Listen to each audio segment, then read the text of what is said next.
क्या कर्नाटक चुनाव में राहुल गांधी ने बदला अंदाज और इसी वजह से राहुल ने पलट कर रख दी बाजी? जी हां, कहा जा रहा है कि कर्नाटक चुनाव के लिए राहुल गांधी ने एक बिल्कुल ही अलग कैंपेन स्ट्रैटेजी अपनाई थी। दरअसल राहुल और उनके सलाहकार या जो उनकी पीआर मैनेजमेंट कंपनी होगी या खुद राहुल, ये तो भाई राहुल और उनकी टीम जाने, लेकिन उन्होंने अपनी स्ट्रैटेजी इस बार चुनाव प्रचार के लिए बिल्कुल अलहदा कर दी थी। उन्होंने ये समझ लिया था या उनकी टीम ने ये समझ लिया था कि राहुल ओरेटरी स्किल के मुकाबले में, यानी कि जब आप भाषण देते हैं, जो आपकी संबोधन की कला है, वो प्रधानमंत्री नरेंद्र मोदी जैसे कुशल वक्ता के सामने नहीं ठहरती है। और कर्नाटक जैसे रीजन में जहां पर आप हिंदी से नहीं बल्कि उनकी लोकल लैंग्वेज से ही कनेक्ट स्थापित कर सकते हैं, तो ओरेटरी स्किल्स उतना ज़्यादा शायद बड़ी रैलियों में, जनसभाओं में काम नहीं आए। मोदी जी जैसे कुशल वक्ता के सामने आप अपने लंबे बड़े भाषणों से उनको टक्कर नहीं दे सकते हैं। मोदी जी क्योंकि एक प्रधानमंत्री हैं तो उनके साथ एक पूरा लाव लश्कर आता है, उनका एक प्रोटोकॉल होता है, सिक्योरिटी होती है, गाड़ियों का काफिला होता है, तो पूरा तामझाम होता है। तो लोग उनके इस पूरे आभामंडल से प्रभावित होकर उनको देखने के लिए पहुंचते हैं उनके रोड शोज़ में। और मोदी जी की शख्सियत जो है, इसमें कोई दो राय नहीं है। उनके विरोधी भी मानते हैं कि मोदी की जो शख्सियत है, जो ऑरा है, जो आभामंडल है, वो लोगों को अपनी ओर खींचता है।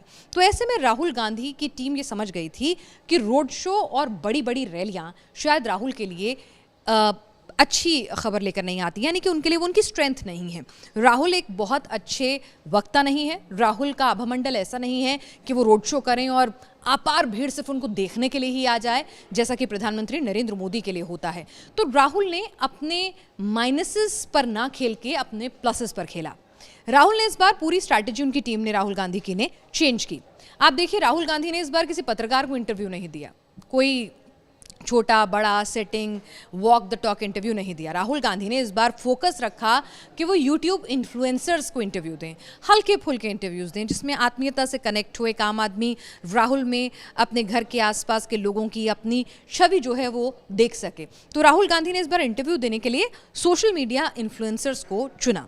एक संदेश गया, राहुल की एक अलग तरह की छवि जो है वो उभर कर सामने आई, जिसमें वो शाही परिवार जिसका तमगा उन पर लगता है युवराज का, उससे अलहदा एक आम युवा, एक आम घर के लड़के जैसे साबित हुए। उसके बाद राहुल गांधी की आप कैंपेन की स्ट्रैटेजी देखिए कि उन्होंने छोटी छोटी जनसभाएं की, साथ ही साथ public people to people connect करने पर ज़्यादा जोर दिया। वो डिलीवरी बॉय के साथ स्कूटी पर कैंपेन करते हुए नज़र आते हैं, वो बसों में महिलाओं के साथ बातचीत करते हुए नज़र आते हैं। तो जो तमाम फैक्टर्स होते हैं, ये राहुल गांधी के लिए एक बहुत बड़ा एडवांटेज अपने आप बनते चले गए। यानी कि जो मुद्दे राहुल गांधी ने उठाए थे कि वो ज़मीन से जुड़े हुए हैं मुद्दे उठा रहे हैं, पब्लिक कनेक्ट के मुद्दे उठा रहे हैं, तो उन्होंने उसे अपनी कैंपेन स्टाइल में भी अडेप्ट किया कि वो लोगों को ज़्यादा अपील करते हुए अप्रोचेबल लगे। और यही सारे फैक्टर्स जो थे, कहीं ना कहीं राहुल का जो कैंपेन का बदला हुआ अंदाज था, तो उसने राहुल को लोगों से ज़्यादा जोड़ा। नहीं तो अभी तक राहुल दूर दूर से नज़र आते थे कि ठीक है, वक्ता नहीं है भाई मोदी जैसे, अच्छा मोदी जैसे करिश्मा ही नहीं है, मोदी जैसी भीड़ नहीं जुटा पाते हैं, तो हमेशा कहीं पीछे छूटते थे, कंपैरिजन होता था। तो इस बार उन्होंने कहा मैं कंपैरिजन में पढ़ ही नहीं रहा। उनकी टीम ने कहा कि जी ठीक है, वो बहुत अच्छे वक्ता हैं, उनका एक ऑरा है, आभामंडल है, उनसे हमें मुकाबला नहीं करना है, हमें अपने प्लसेस पे खेलना है। तो जो चीज़ें बतौर प्रधानमंत्री सिक्योरिटी रीजन्स के चलते, प्रोटोकॉल के चलते प्रधानमंत्री नरेंद्र मोदी नहीं कर सकते हैं अपने कैंपेन स्टाइल में, तो वो राहुल ने अपने लिए प्लसेस बना लिए और उसी तरह की स्ट्रैटेजी अपनाते हुए वो आपको ज़मीन पर कैंपेन करते हुए उनकी पूरी कैंपेन स्ट्रैटेजी में नज़र आने लगी। और राहुल का ये बदला हुआ अंदाज ही था कि जिससे लोगों को उनमें मास अपील और एक कनेक्ट जो है वो नज़र आया।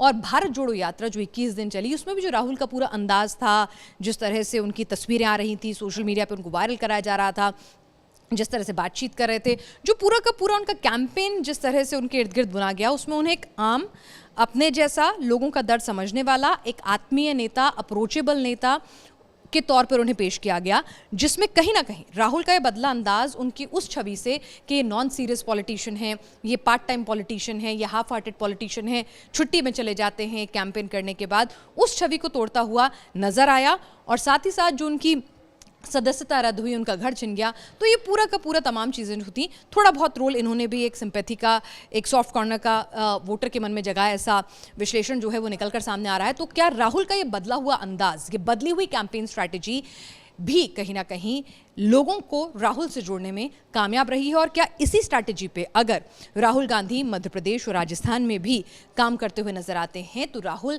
ज़्यादा अप्रोचेबल होंगे, ज़्यादा उनकी मास अपील बनेगी, और जो कंपटीशन होता है हमेशा उसमें राहुल अगर अपने ही, जिसे कहते हैं ना कि आप अपनी पिच पर खेलिए, तो जब अपनी पिच पर खेलेंगे तो शायद उनके जीतने या सक्सेस होने के चांसेस बढ़ जाएंगे। कर्नाटक इलेक्शन में एक ये दिलचस्प पहलू भी निकल कर सामने आया है।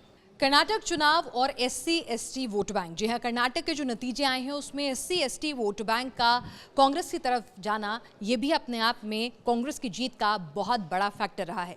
आइए उसको आपको समझाने की हम कोशिश करते हैं आंकड़ों के जरिए। अगर पूरे देश में बात करें तो कर्नाटक दूसरे नंबर पर राज्य है जहां पर एससी एसटी पॉपुलेशन सबसे ज्यादा पाई जाती है। अब ये एससी एसटी पॉपुलेशन वहां पर दो भागों में बटी हुई है, एक एससी राइट और एक एससी लेफ्ट। एससी राइट जो है, नाम से आपको लगेगा कि एससी राइट यानी राइट विंग, नहीं, ऐसा नहीं है। एक एससी राइट जो है वो कांग्रेस की तरफ उसका नेचुरल इंक्लिनेशन माना जाता है, और एससी वाम यानी कि एससी लेफ्ट जो है कहा जाता है कि वो बीजेपी की तरफ झुकी रहती है। अगर सामाजिक ढांचे की बात करें तो एससी राइट और एससी लेफ्ट में एससी लेफ्ट जो है थोड़ा कमज़ोर हैं, एससी राइट जो हैं वो थोड़े साधन संपन्न हैं, सोसाइटी में भी उनकी थोड़ी ठसक है अगर एससी लेफ्ट के मुकाबले देखा जाए। तो ऐसे में एससी लेफ्ट जो हैं वो कामगार लोग हैं और एससी लेफ्ट जो हैं वो फाइनेंशियली कमज़ोर होते हैं एससी राइट की तुलना में।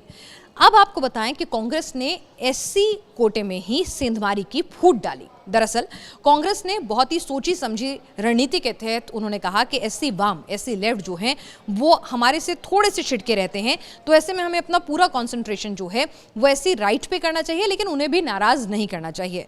तो कांग्रेस ने क्या किया, आपको बताएं कि कांग्रेस ने जो हैदराबाद रीजन है कर्नाटक का, हैदराबाद कर्नाटक जिसे कहते हैं, वहां पर कांग्रेस ने बहुत ही सलीके से सिद्धिरमैया जो कि एससी माफ कीजिएगा खड़गे जो हैं वो पार्टी के प्रदेश अध्यक्ष हैं और एससी राइट से आते हैं, यानी कि एक बताया कि देखिए आपके जो तबका है उसके नुमाइंदों को हम जो है इतनी तरजीह देते हैं, हम अपना प्रदेश अध्यक्ष बनाते हैं, तो खड़गे जो है एससी राइट से आते हैं, तो उनके तहत एक मैसेज देने की कोशिश की गई। उसके बाद जब टिकटों का बंटवारा किया गया तो भी वहाँ पर एससी राइट को ही प्रोमिनेंटली उस रीजन में टिकट दिए गए। हालांकि बीच में जो कार्यकारी अध्यक्ष है जो प्रदेश का, उसको एक एससी वाम के नेता को बनाया गया, लेकिन पूरी तरह से कांग्रेस ने अपना दाव जो है वो एससी राइट पर खेला। एससी लेफ्ट को भी कुछ प्रॉमिसेस किए, लेकिन उन्होंने एससी राइट पर ही फोकस किया, और जिसका नतीजा ये हुआ है कांग्रेस के पास कि जब हैदराबाद रीजन में वोट डाले गए तो मैं आपको बताऊं कि 41 सीटें हैं। 41 सीटों में 2018 में बीजेपी को 19 मिली थी, यानी कि एससी एसटी का साथ मिला था, कांग्रेस को 18 और जेडीएस को 4। लेकिन अब देखिए कि बीजेपी 19 से घटकर सीधे 10 पे आ जाती है, कांग्रेस सीधे 18 से 26 पर चली जाती है, यानी कि लगभग 8 सीटों का फायदा, बीजेपी को 9 सीटों का नुकसान, और जेडीएस 3 पर आ जाती है और अन्य के खाते में 2 सीटें जाती हुई फिलहाल नजर आती हैं। तो ये अन्य जो है वो आगे कांग्रेस की तरफ भी मिल सकते हैं। अभी क्लोज फाइट जो है कई सीटों पर चल रही है, लेकिन सीधे सीधे जो एससी एसटी वोट बैंक है उसे अपनी तरफ करने में एक तरह से फूट डालकर इस पूरे वोट बैंक में कांग्रेस जो है अपनी इस रणनीति पर काम करने में, एक मैसेज देने में कामयाब रही, और जिसका उसे फायदा भी इस हैदराबाद कर्नाटक रीजन में मिला, और जो उसकी जीत में एक बड़ा अंतर हम देख रहे हैं उसका कारण भी बना है।